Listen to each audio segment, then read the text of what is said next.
disparition de sa petite amie, Christina Atkins. Elle avait 18 ans et était enceinte de 5 mois. Elle s'était installée avec José. Lui était âgé de 20 ans à ce moment-là. José nous a expliqué qu'il avait travaillé pendant la journée et qu'à son retour à la maison ce soir-là, Christina avait disparu. Il ne s'était rien passé d'anormal à la maison. Elle s'était volatilisée et ce n'était encore jamais arrivé jusqu'ici.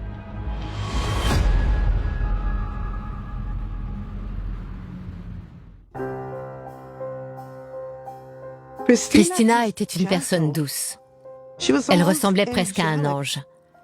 Quand elle m'a dit qu'elle était enceinte, elle avait le sourire jusqu'aux oreilles. Ça la rendait très heureuse et elle avait hâte d'accoucher. Je ne l'avais pas vue depuis 3 jours. Je ne savais pas ce qui se passait. Je n'avais aucune information. J'étais très soucieuse, très inquiète pour elle. Dans chaque affaire de disparition, tout se joue sur le facteur choc et la capacité d'intéresser. Il faut que la disparition soit un scénario catastrophe et potentiellement horrible.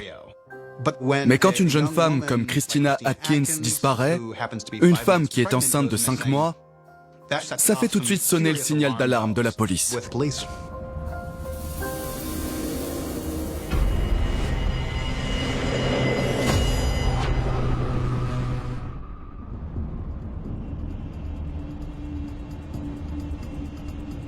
José et Christina habitaient à peu près à 2 pâtés de maison du domicile de la famille de Christina.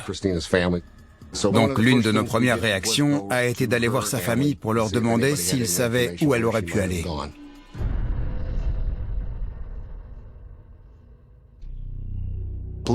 La police a découvert que le jour de la disparition de Christina, sa famille était en pleine préparation pour une de ces heureuses grandes étapes qu'on attend dans une grossesse. Ils s'apprêtaient à se rendre à l'hôpital afin de découvrir le sexe du bébé. Mais la famille de Christina nous a confié qu'elle et José se disputaient régulièrement à ce moment-là et qu'elle pensait rompre avec lui. On a appris que leur relation était assez mouvementée. Il contrôlait tous ses faits et gestes. De ce que nous avons compris, elle a dû arrêter l'école parce qu'il voulait savoir où elle se trouvait à chaque instant. Il n'appréciait pas qu'elle traîne avec ses amis quand il n'était pas là. Elle a perdu plusieurs emplois à cause de l'envie de tout contrôler de José. Elle a travaillé dans la restauration rapide et il arrivait parfois à José de s'asseoir à l'accueil pendant qu'elle travaillait au restaurant. Bien évidemment, aucun responsable ne va tolérer la présence d'un homme assis à l'accueil à regarder sa copine travailler. Elle a été virée de plusieurs emplois pour cette raison. Quand on lui a demandé où il se trouvait le soir de sa disparition, il nous a dit qu'il était au travail. Nous avons interrogé son patron qui a pu nous confirmer qu'en effet, il se trouvait sur son lieu de travail au moment où elle a disparu. Mais il y a eu un intervalle de temps entre le moment où il a quitté le travail et le moment où il a signalé sa disparition. Cet intervalle est assez large pour qu'on puisse se dire que quelque chose s'est passé entre ces 2 moments. On s'est aussi demandé si elle n'avait pas quitté la ville. Dès le début, durant les échanges que les enquêteurs ont avec José, il déclare que Christina s'est enfuie et qu'elle a quitté la ville, mais qu'il ne sait pas où elle est exactement. Je sais que très vite la Floride a été mentionnée comme destination où Christina aurait pu s'enfuir. À un moment, José a dit aux parents de Christina qu'elle l'avait appelée depuis la Floride et lui avait dit qu'elle se portait bien. Mais il n'y a pas eu plus d'informations communiquées à sa famille à ce sujet.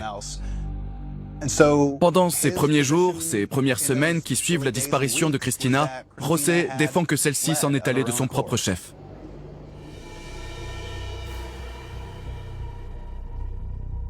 Les parents de Christina nous ont également partagé que le jour de sa disparition, elle s'était plus ou moins disputée avec José.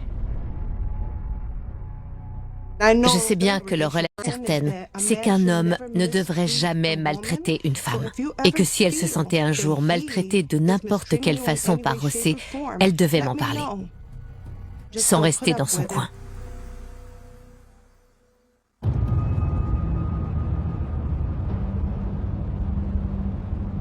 Les informations que nous avons apprises sur leur relation nous ont permis d'arriver à une conclusion.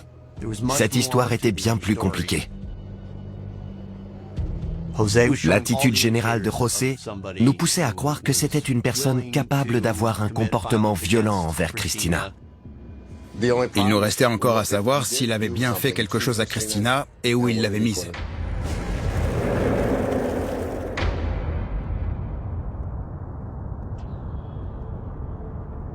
Les enquêteurs ont fini par découvrir que le soir de sa disparition, Cristina avait apparemment rendez-vous avec une amie. Elle devait se retrouver près de son domicile. Nous devions alors déterminer si Cristina avait finalement passé la nuit chez son amie. On envisageait la possibilité qu'elle voulait faire profil bas quelques jours. On a parlé à son amie. Elle nous a confirmé que Cristina s'était rendue chez elle ce soir-là. Elles ont joué aux cartes ensemble. Elles ont parlé, ont regardé la télé. Cristina avait initialement prévu de passer la nuit au domicile de son amie. Mais elle savait que José s'attendait à ce qu'elle soit à la maison.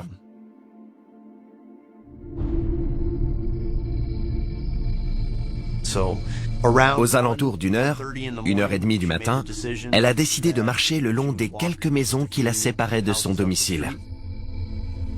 Là où elle habitait avec son petit copain, José. Avant que Cristina ne s'en aille, son ami a remarqué qu'une voiture s'était garée. Cristina parlait avec le conducteur.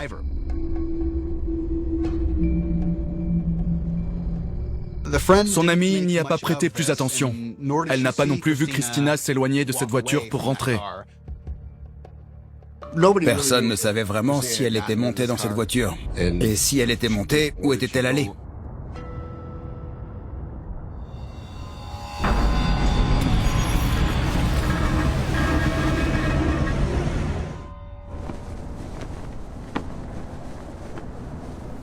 Initialement, l'enquête a pris deux routes différentes. Premièrement, au moment de son signalement, José n'avait pas été complètement honnête concernant leur dispute, ce qui le rendait légèrement suspect à nos yeux. Puis d'un autre côté, on avait cette voiture mystère sur laquelle personne ne savait rien. Il fallait qu'on parle à José. José a dit plusieurs fois aux enquêteurs qu'il n'aurait jamais fait de mal à Cristina. Cristina était quand même la mère de son futur enfant. Il l'aimait. Vu son manque d'honnêteté vis-à-vis de leur dispute, il était considéré comme un suspect principal, même sans aucune preuve formelle.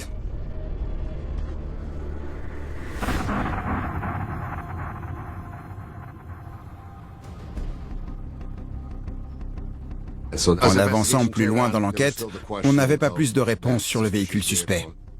On s'est mis à se concentrer sur la recherche de ce véhicule. On a fait du porte-à-porte dans le quartier pour voir si quelqu'un se souvenait de quelque chose sur cette voiture ou savait quoi que ce soit sur ce qui était arrivé à Cristina. On a interrogé un voisin de José qui s'appelait Elias Rivera. Et à ce moment-là, il nous a dit qu'il avait aperçu Cristina. Il nous a dit qu'elle était en pleurs, qu'elle avait l'air contrariée et qu'elle disait ne pas vouloir rentrer chez elle. Mais il n'avait aucun souvenir de cette fameuse voiture suspecte auprès de laquelle Cristina s'était arrêtée. Il ne savait rien à ce sujet. C'était très frustrant. On avait peur de ne pas y arriver. C'est cette peur qui m'empêche de dormir. Dans une ville comme Cleveland, il n'y a rien d'étonnant à ce qu'une voiture passe inaperçue ou soit difficile à retrouver. Comment retrouver une voiture dans une ville comme Cleveland? C'était comme si Cristina s'était volatilisée. J'avais l'impression d'être dans un film dans lequel il manquait des scènes. Il y avait beaucoup d'interrogations. C'est comme ça que je voyais cette affaire. Il nous manquait beaucoup d'éléments. Mais il ne s'agissait pas d'un film. Cristina était enceinte de 5 mois à ce moment-là. On travaillait dur pour la retrouver. Mais c'était en vain. C'était comme chercher un fantôme. On travaillait dur pour la retrouver. Mais c'était en vain. C'était comme chercher un fantôme. On travaillait sans relâche. Mais il nous semblait que quelqu'un avait eu recours à de grands moyens pour s'assurer qu'on ne retrouve jamais Christina. Cette personne semblait se réjouir de la façon dont elle embrouillait la police. Christina paraissait si innocente. C'est le genre de choses qui nous hante en tant que policiers. C'est comme une sorte de jeu malsain. Et on ignorait encore beaucoup de choses à ce moment-là. Mais on savait qu'il faudrait entrer dans la tête d'un tueur.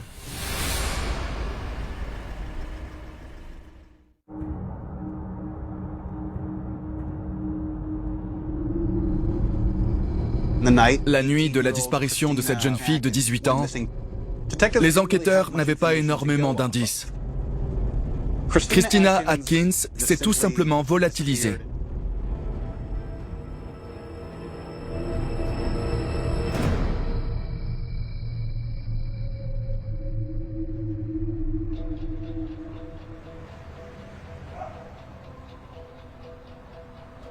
La famille de Christina nous a dit que son petit copain José avait mis toutes ses affaires sur le trottoir. Il voulait s'en débarrasser.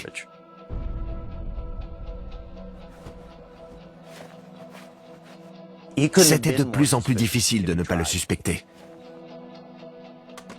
Vous imaginez? Il a juste jeté ses affaires sans aucune considération. Il avait vraiment une attitude très étrange qui le faisait paraître coupable. Surtout de la part du petit copain de la victime et du père de l'enfant qu'elle portait. Mais à première vue, ce n'est pas la preuve d'un crime. Ce n'est en rien une preuve de la culpabilité de son petit ami. Maintenant, on en vient à se poser d'autres questions. Essayait-il de l'effacer de sa vie? Nous a-t-il menti sur la nature de la relation qu'il avait vraiment avec elle? Était-il vraiment son grand amour? José a-t-il joué un rôle dans sa disparition?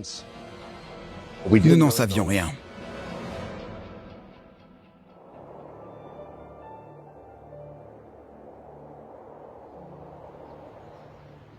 J'ai été très triste quand j'ai appris. Sa famille était complètement dévastée. Personne ne savait où elle se trouvait. Alors on a commencé à faire des affiches. On était à sa recherche. Et un jour, un phénomène plus qu'étrange s'est produit alors que la famille de Christina prenait le temps d'accrocher ses affiches. Elle disparaissait aussitôt. Quelqu'un allait décrocher tout de suite. Aussitôt affiché, aussitôt décroché. La famille traversait une rue entière et accrochait des affiches sur tous les lampadaires, toutes les fenêtres et les murs. Le lendemain, ils revenaient sur cette même rue et toutes les affiches avaient disparu. C'est à se demander si quelqu'un au sein de cette ville voulait que Christina ne soit pas retrouvée. Il semblait vouloir s'assurer que la disparition de Christina ne soit pas diffusée, en allant jusqu'à arracher les avis de recherche. Ça a rendu notre travail encore plus difficile.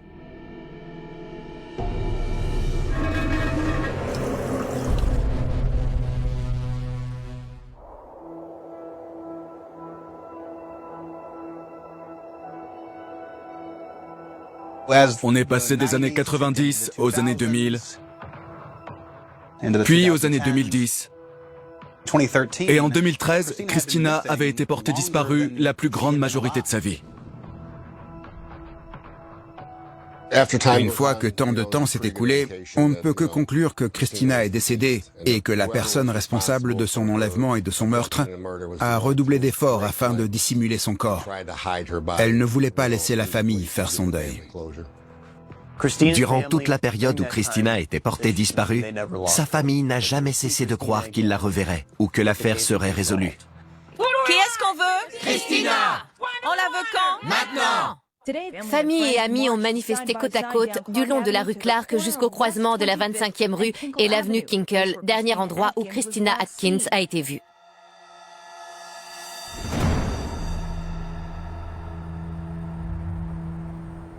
Bien sûr, on avait toujours espéré ramener Christina auprès de sa famille, en vie et en bonne santé. On a toujours voulu résoudre ce mystère. Mais c'est une tâche très compliquée à réaliser pour un enquêteur, surtout après des années et des années sans retrouver la personne disparue. C'est très facile de commencer à penser qu'on ne la retrouvera jamais. Après tant d'années, on ne peut pas s'empêcher de penser au pire. On s'accrochait tous à l'espoir que Christina allait finalement être retrouvée. Mais ce n'était pas facile.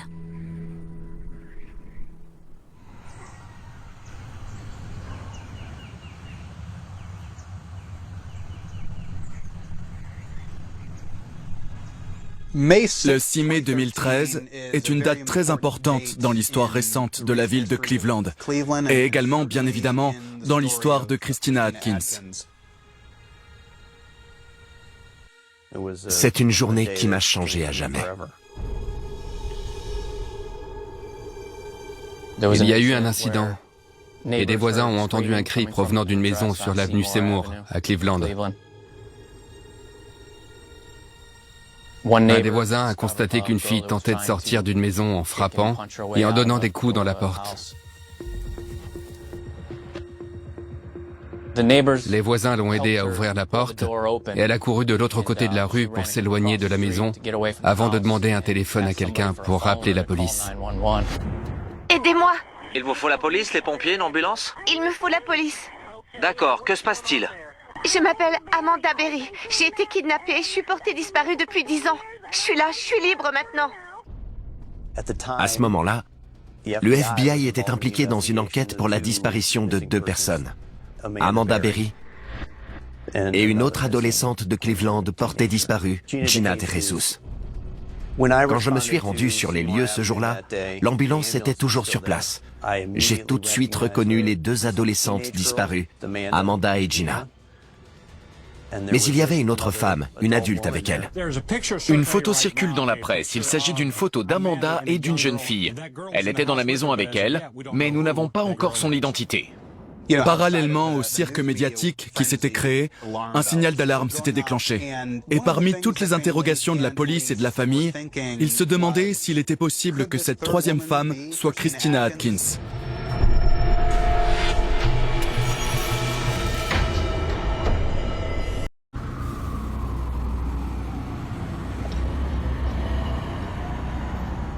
Trois femmes portées disparues, enlevées quand elles étaient enfants, ont été retrouvées vivantes 10 ans plus tard. Les victimes retrouvées dans cette maison étaient Gina DeJesus et Amanda Berry. Le nom de la 3e femme à l'intérieur de la maison n'a pas été directement diffusé dans la presse. Après toutes ces années à attendre, à espérer et à prier, on avait enfin une perspective d'avancer dans cette affaire. Enfin une chance d'avoir de nouvelles informations. La famille de Christina s'est mise en route et a foncé vers l'hôpital. Ils espéraient avoir des nouvelles, ou avec un peu de chance, y retrouver Christina. Ils attendaient une réponse à leur question. Qui était la femme à l'hôpital? Cette 3e femme était-elle Christina Atkins?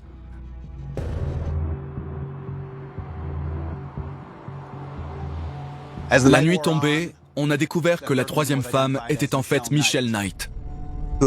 Elle était portée disparue depuis 10 ans. Et bien que la famille de Christina était extrêmement reconnaissante que cette jeune fille ait été retrouvée saine et sauve, ils étaient tout de même dévastés de savoir que cette seule petite chance de revoir Christina leur avait été retirée. Ce n'était pas Christina.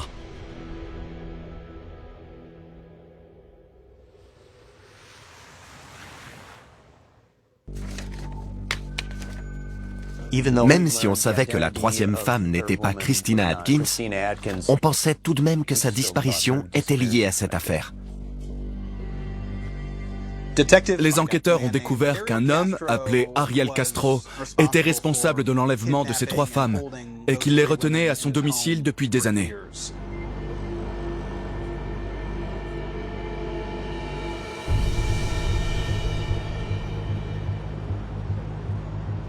Quand les filles ont été enlevées, des témoins ont dit qu'elles parlaient avec une personne en voiture. En retournant quelques années en arrière, Christina a été vue pour la dernière fois parlant avec quelqu'un en voiture. C'est le même mode opératoire. Tout ça se passe dans le même quartier de la ville, le même quartier que celui de Christina. Tous les points importants sont relativement proches les uns des autres. La maison d'Ariel Castro, la disparition de Christina Atkins, tout ça se trouve à proximité.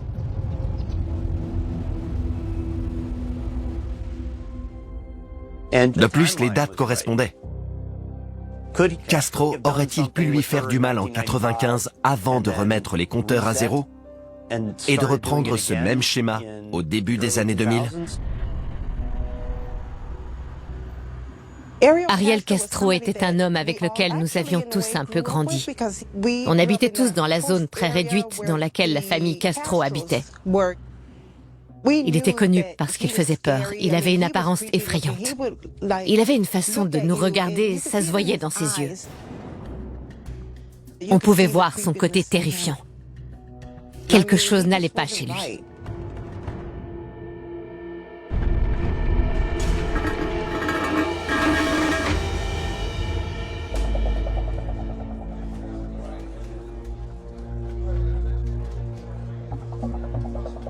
J'ai dû passer plusieurs nuits au bureau après le 6 mai.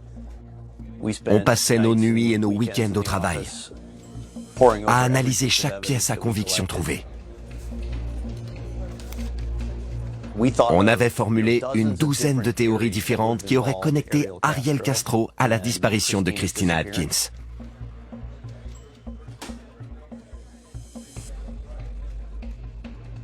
On a fouillé sa maison à 19, voire même 20 reprises. Il ne restait plus rien à découvrir à l'intérieur, ni sur le reste du terrain. On a regardé dans chaque recoin. On a fouillé cette maison avec plusieurs équipes d'experts juridiques.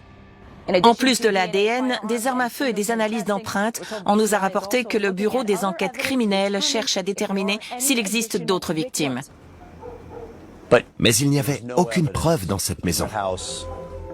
Rien qui prouvait que Christina y avait déjà été.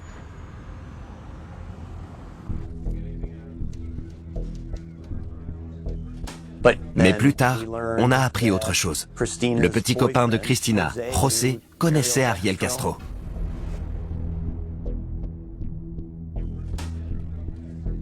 Et là, on ne peut pas s'empêcher de se demander s'il est possible que José Rivera et Ariel Castro soient tous les deux responsables de ce qui est arrivé à Christina Atkins.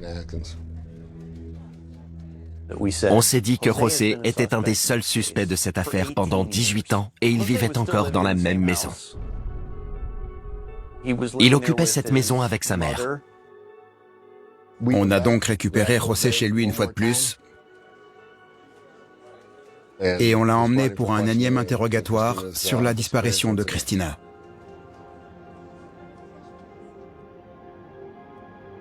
On lui a posé beaucoup de questions, notamment sur sa relation avec Ariel Castro.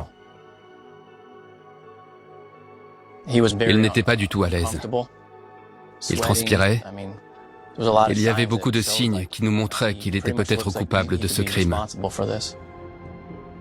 Il niait toutes les accusations d'une quelconque implication dans la disparition de Christina.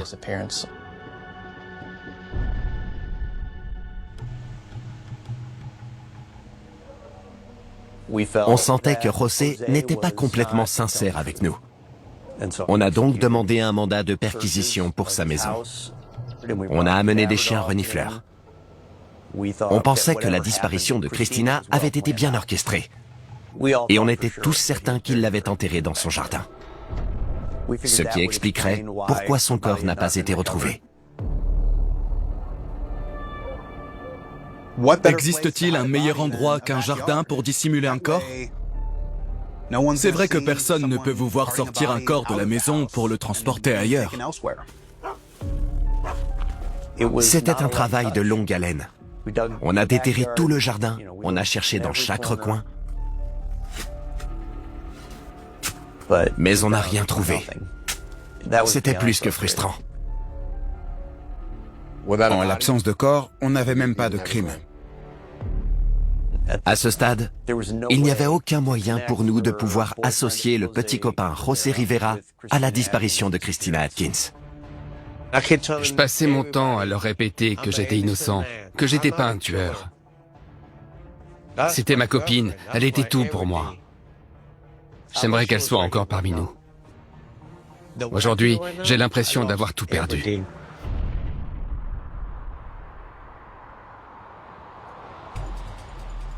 Sachant bien sûr qu'il n'y avait aucune preuve qui incriminerait le petit copain de Christina, les enquêteurs commencent à se demander si les forces de l'ordre cherchaient bien dans la bonne direction. Ariel Castro était resté dans le viseur des enquêteurs. Était-il impliqué d'une façon ou d'une autre dans la disparition de Christina Atkins? La personne coupable est inhumaine. C'est un génie du crime. Mais dans une telle affaire, beaucoup de questions restent sans réponse.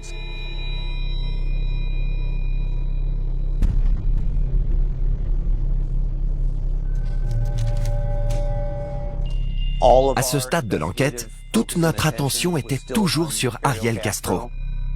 On s'est alors penché sur cette disparition avec une perspective totalement différente. Pour une fois, on s'est posé la question, qu'est-ce qui nous échappe?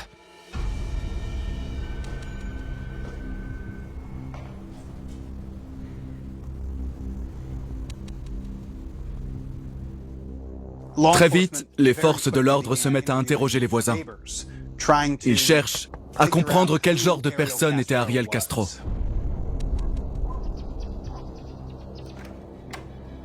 Un de ses voisins était un homme appelé Elias Acevedo.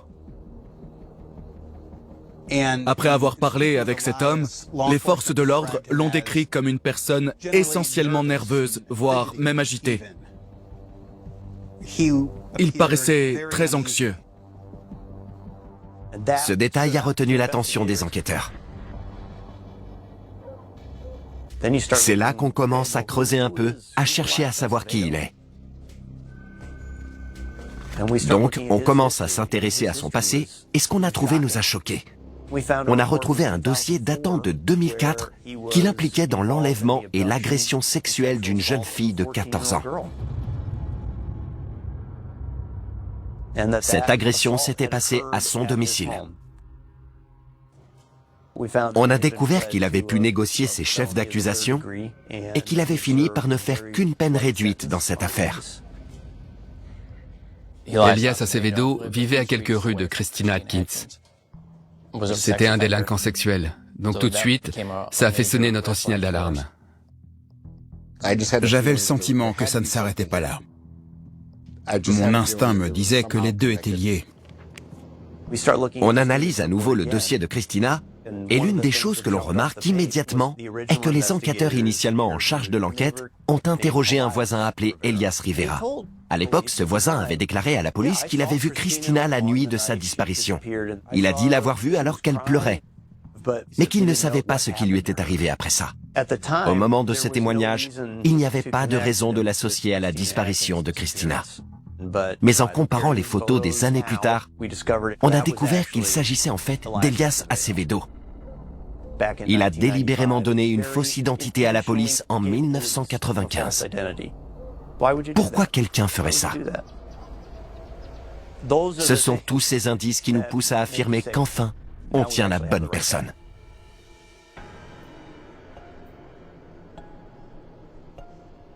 On devait enquêter sur un tout nouveau suspect. On a interrogé plusieurs membres de sa famille et ils nous ont révélé qu'Elias Acevedo commettait d'horribles actes dans sa propre maison. Ses propres enfants étaient des proies. Il tourmentait, torturait et agressait sexuellement sa propre famille quotidiennement. Et ce n'est pas tout. À cette époque, il jouissait d'un pouvoir sans limite et exerçait un contrôle très important sur sa femme et sur chacun de ses enfants. Ce qu'il a fait, c'est assez pour vous retourner le cerveau. La famille d'Elias a été très courageuse de tout dévoiler. Ils ont été victimes de cet homme, il les a battus violemment. Ils vivaient avec une peur constante. C'était un homme très agressif. Quand on a enfin l'élément qui nous manquait dans une enquête, ça fait du bien. Et après 18 années, enfin, ça nous faisait du bien. On avait un pressentiment. Je pense que c'était instinctif, mais en tout cas, on savait qu'on était proche de la fin, qu'on allait enfin savoir ce qui s'était passé avec Christina.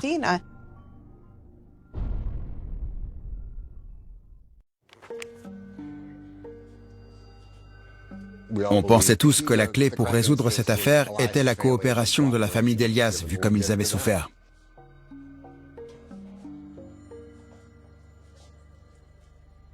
Et puis, plus le temps passait, plus la femme d'Elias était ouverte à l'idée de partager ce qu'elle savait. Beaucoup des victimes que l'on interroge ou avec qui on discute ne vont pas forcément avoir un souvenir linéaire des traumatismes qu'elles ont subis. Ce phénomène n'a rien d'anormal. Au contraire, ça arrive très souvent. C'est une chose que l'on comprend de plus en plus en progressant dans ce milieu. Le niveau de clarté qu'elle avait par rapport à tout ce qui lui était arrivé était inhabituel. La plupart du temps, les victimes à qui nous parlons n'ont que quelques morceaux par-ci, par-là de ce qu'elles ont traversé, ou elles sont seulement en mesure de fournir quelques fragments de leur histoire qui sont souvent désordonnés. Son récit était limpide. Elle s'est assise avec nous et nous a parlé pendant 2 heures. Elle nous a dit avoir un souvenir très clair de cette journée du 10 janvier 1995. Quand Christina Atkins a disparu, elle se souvient que celle-ci est venue dans sa maison. Puis Elias s'est rendu dans un bar. Elle nous a dit qu'il n'était pas rentré avant le lendemain matin. Il est allé dans la salle de bain et a fumé une cigarette. Et elle s'est préparée à l'agression qu'elle savait qu'elle allait subir. Mais il ne s'est rien passé. Et ça l'a marqué.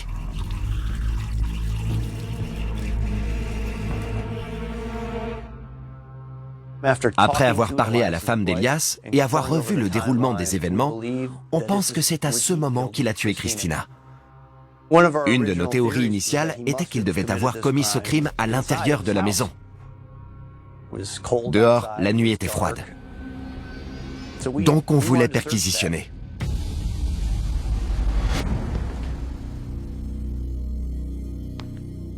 On a remarqué la présence d'une petite porte permettant d'aller ou de venir depuis l'extérieur vers la maison. Il était donc possible d'entrer ou de sortir sans passer par la porte d'entrée. Sa femme n'aurait rien pu entendre. Il y avait un endroit dans le sous-sol de la maison qui donnait sur un renfoncement et permettait d'accéder à une zone sous le porche qui était pleine de terre. Je décrirais la maison d'Elias comme une maison hantée pour laquelle l'entrée est gratuite. Dès le moment où on a aperçu ce renfoncement, on s'est dit que ce serait un endroit parfait pour se débarrasser d'un corps. On a retourné toute la maison, mais on n'y a rien trouvé. Ça n'a absolument rien changé à notre conviction que nous étions finalement... Ça n'a absolument rien changé à notre conviction que nous étions finalement sur la bonne voie. Ne pas avoir trouvé de corps ne voulait pas dire que ce n'était pas lui.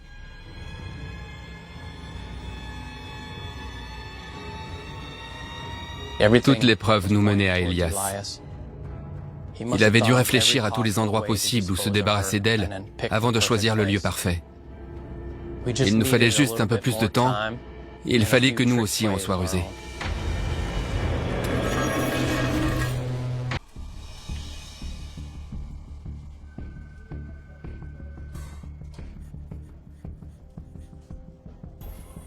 Le travail de n'importe quel enquêteur est d'aller jusqu'au bout de l'enquête. Et très tôt dans cette enquête, on a décidé qu'on avancerait un petit peu chaque jour, même si c'était à petits pas. On savait qu'il nous suffisait de persévérer pour pouvoir résoudre l'affaire. Et à ce moment-là, on a pris une décision. Il fallait qu'on s'active. On est allé directement parler à Elias. Elias Acevedo violait sa famille quotidiennement. Il intimidait tout le monde. menaçait de tuer les autres membres de la famille s'ils le dénonçaient. On savait que ce serait dur de le faire parler. On l'a emmené au quartier général du FBI à Cleveland et on a passé un long moment avec lui. Comment allez-vous? De ce que je vois, ça se passe très mal pour moi et très bien pour eux. Au début, Elias ne voulait pas parler avec nous. On le mettait pas à l'aise. Il niait en bloc dès qu'on l'accusait d'être impliqué de quelque façon que ce soit dans la disparition de Christina. Quand on a présenté à Elias l'opportunité de passer au détecteur de mensonges, il a tout de suite accepté. Il n'y a qu'une raison pour qu'une personne dans sa situation accepte ça. Il pensait pouvoir nous battre. Très bien. Pour les questions psychologiques, ça va. Celles qui vous posent problème sont « Pouvez-vous nous emmener à Christina ?» Vous avez échoué sur celle-là. Et avez-vous causé la disparition de Christina? Vous avez échoué sur celle-ci aussi. Donc vous savez quelque chose? Oui, c'est parce que je repensais à ce jour. Vous savez, le jour où je l'ai vu. Donc oui, c'est évident. Je pense que le moment où il a été confronté à ses échecs sur ces 2 points, c'est là que la réalité a pris le dessus pour lui et qu'il s'est rendu compte qu'il n'allait pas s'en sortir cette fois-ci.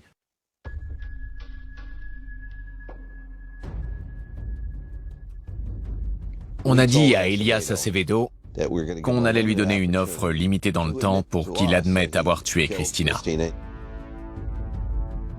S'il avouait, on ne demanderait pas la peine de mort. On appelle ça l'offre coucher de soleil. L'accord devient nul au coucher de soleil. Mais Elias hésitait à accepter ce marché.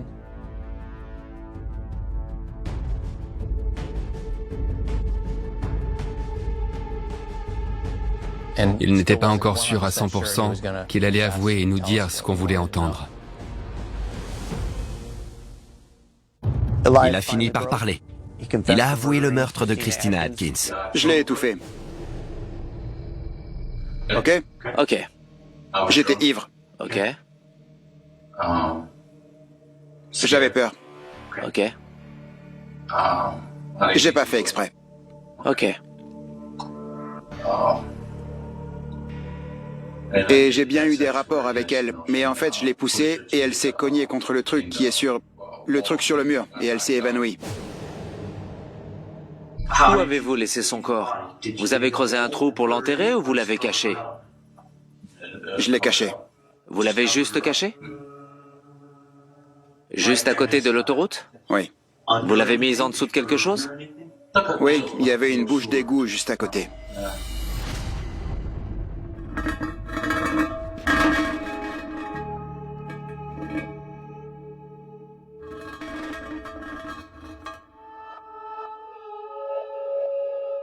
Chaque affaire ne finit pas en aveu, mais quand ça arrive, c'est spécial. Mais il nous fallait aussi des preuves. On devait ramener le corps de Christina Atkins à sa famille. Donc on a demandé à Elias de nous y emmener. Et il a accepté. Très bien. Montrez-moi sur la carte où on doit aller. C'est à peu près par ça en profondeur. Ok. Donc on lui a attaché les mains et les pieds et on l'a fait monter dans la voiture. Il nous a guidés à chaque virage, jusqu'à ce qu'il nous dise de nous garer. Il nous a dit que derrière le mur Jersey, en descendant la colline, on trouverait une bouche d'égout. C'est là qu'il l'avait laissée. On a descendu cette colline et on a vu la bouche d'égout. On a soulevé son couvercle et on a jeté un œil à l'intérieur. Et là, ce que j'ai vu m'a choqué. Ses restes étaient là, au fond de ce trou. 18 années étaient passées et il n'avait pas bougé. Je les voyais en me tenant en haut du trou et en regardant en bas. C'était pas croyable. Quand on a sorti le corps de Christina du fond de ce trou, on a retrouvé une carte d'identité à son nom à l'intérieur. Quand ils ont dit qu'ils avaient trouvé le corps de Christina, je me souviens que ma mère et moi avons immédiatement fondu en larmes. On était tous à fleur de peau. Personne ne s'attendait à ce qu'il lui arrive une chose pareille, surtout en prenant en compte la façon dont elle a disparu. Pour la jeter dans une bouche d'égout avec son bébé. Quel genre de monstre peut faire ça? C'est un monstre. Un diable même. C'était un jeu du chat et de la souris, où la souris faisait tourner la police en rond. Elias Acevedo se croyait malin. Il a caché le corps de Christina dans un endroit public. Un endroit qui, on peut dire, était quasiment à la vue de tous. Plus encore, il s'était servi des nouvelles constructions et de l'infrastructure de l'autoroute pour cacher le corps de Christina. C'est quand même un acte particulièrement atroce à commettre. Après ça, 18 années ont passé. 18 ans avant qu'elle soit retrouvée. Quand j'y pense, je trouve ça stupéfiant. Les chances qu'on avait de résoudre cette affaire étaient aussi minces que les chances pour un jeune de remporter un tournoi de foot. Il dit à son entraîneur qu'il va marquer le but de la victoire et il lui donnera peut-être une tape dans le dos. Mais avant le match, il doit bien connaître son terrain, puis il faudra qu'il tape dans la balle et vise droit jusqu'au but. Et c'est exactement ce qu'a fait l'agent Burke. Il a appris à connaître le terrain, il a visé droit au but. C'était une sacrée journée. On a pu prouver devant la justice que la seule et unique personne responsable du meurtre de Christina Atkins était Elias Acevedo, lui et personne d'autre. Enfin, le 30 décembre 2013, Elias Acevedo est condamné à la prison à vie sans possibilité de libération conditionnelle pour plus de 100 chefs d'accusation différents. Il a également reçu 445 années de prison supplémentaires.